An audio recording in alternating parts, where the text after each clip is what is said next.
Moi je dirais un peu des deux. On a fait des études tous les deux, supérieures, mais je pense qu'il faut être toujours un minimum autodidacte quand on se lance dans ce genre d'aventure.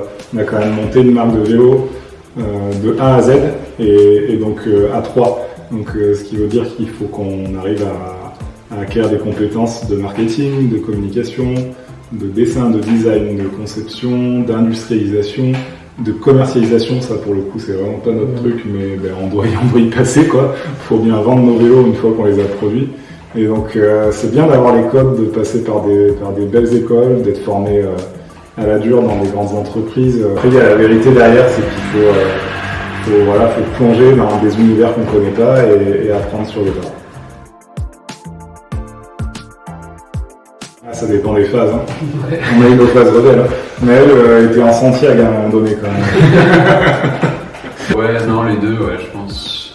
En première phase un peu dissipée et première phase où on prend conscience que c'est un peu important de se bouger si on veut faire quelque chose qui nous donne envie, qui nous anime, quoi. Donc, modèle sur la fin.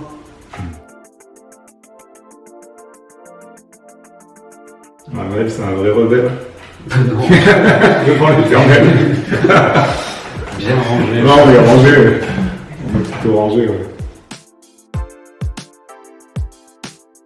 Un événement marquant, je pense que c'est le sourire des premiers clients qui ont essayé notre vélo. Juste après l'utilisation, voilà, c'était des gens très sérieux à la base, des échanges très formels avec eux, très pro.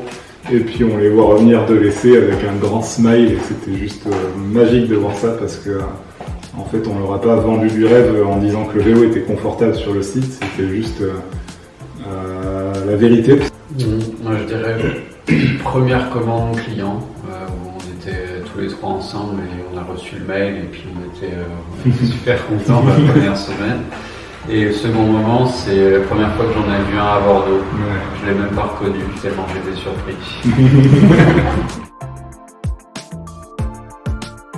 Je saurais pas dire quoi non plus. Ouais, il y a probablement plein de choses qu'on aurait dû faire différemment, mais rien. Ouais, mais par contre, on regrette pas. Non, voilà, rien qui soit regrettable. Ouais, non plus être trop dur et voilà, se tirer des balles dans le pied, on apprend petit à petit et on avance.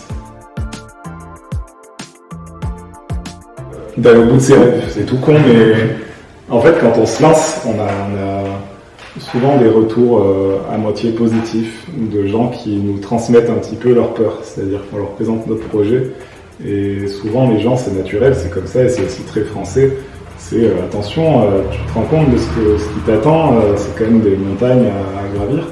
Tout ça on arrive à avancer et à lever des barrières parce que justement on a ces rêves-là. Et il faut se mettre des objectifs un peu fous parce que si on se met pas des objectifs fous, on avance mais on n'avance pas assez, on avance petites étapes par petites étapes. Et voilà, je pense qu'il faut placer toujours la barre plus haut, avoir des rêves de débile un peu. Et puis après on essuie les plâtres, on fait face à des échecs parfois, mais on avance, c'est ça qui est important. Ouais, il y a des hyper confiance, pas mieux.